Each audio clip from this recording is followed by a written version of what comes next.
Hey, what's going on, everybody? I'm live from the quarantine. I really have been struggling with what to put on video, so I'm just going to kind of get started. Because one of the things that really makes Kung Fu distinct is the animal frolics or animal forms or animal plays, however you want to put it. But either way, remember our forms teach us some choreographed fighting techniques, and one thing we can always glean from these forms, and it's one thing I always use and try to repeat, and I'll try to do some of this at the end of the set, are the specific skills that are incorporated or set techniques that you may see in strung together within the form itself. So we're going to start with Hao Chuan or crane form.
Okay, and one little detail of this move back here at the back after we do our crisscrossing or into our back fist.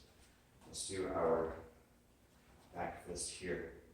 We drop the hands, double elephant tusks, crane, strike, clear, and strike.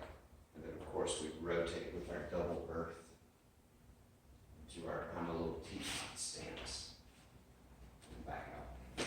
Okay, so one of the skills and one that I've often taught you about, and this is something that you can practice again. Some of us may be going outside, some of us may not. Hopefully you are going outside. The weather has been gorgeous, other than all the pollen. But of course we have our crane hop.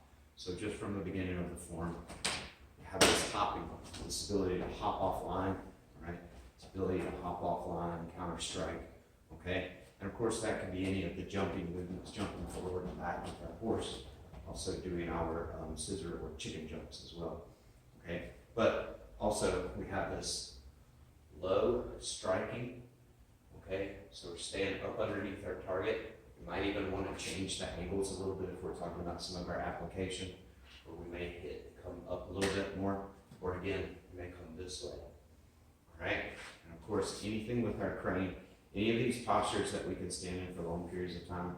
Again, some of us, I think the boredom starting to kick in, especially with me. I've been keeping myself very busy with a lot of artwork, but I noticed myself hitting some of these postures, just standing in some of these postures. Of course, you know, yoga's got very similar things. But with us, always try to get that knee up as high as you can, at least a tong jump, right? And you make it even reset, right? So instead of want some isometric tension here, we're going to draw in our lower belly. Remember, belly button and spine, and crane. Because again, these are our knee strikes, right? We could repeat, okay? Right? These complex moves. The reason for is that we've been talking a lot more about the combinations. I released a couple of workouts talking about some of the combinations, right? So we have these movements, and if you notice, crane has kind of this snaky look to it. Of course, snake and crane are Tai Chi, okay? So as we get some of these hooks, we may change off angle and come up underneath the arm, all right? So when I'm here, I may come in, grab that way, and then come underneath, all right, in order to hit this next movement, okay? So of course the crane hopping, try to stand on one leg. Of course we have our classical crane, our lazy crane, and our pelican stance where we would sit, all right? Crane teaches us balance, all right? It also gives us flexibility. It teaches us to concentrate, all right? It also teaches us to use high-low movement, all right? So again, I may be up, I may be down, okay? I can come up, I can come down.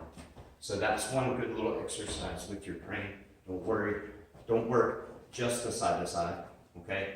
You may also want to work this turn, because again, that's giving you your little side kicks, especially to the legs, the knees, and things like that, the ankle, right? Of course, in Emperor's Long Fist, we show these earth little slips, and we start to slowly bring them up. We can, again, both feet or scissor like this and pump, right? I hope this gives you a little something to look at to work on this form. Of course, application is always easier when we have a partner. These are theoreticals that we're dealing with, and hopefully we can apply the higher percentage theoreticals. Hope everybody's well. Hope you are practicing. I'm going to do one more video of this in a very small area, because I know some people just don't have a lot of area to train. Again, hopefully you're getting outside and enjoying some of this beautiful weather while we're all in quarantine. But hope you're all well. Hope to see you soon.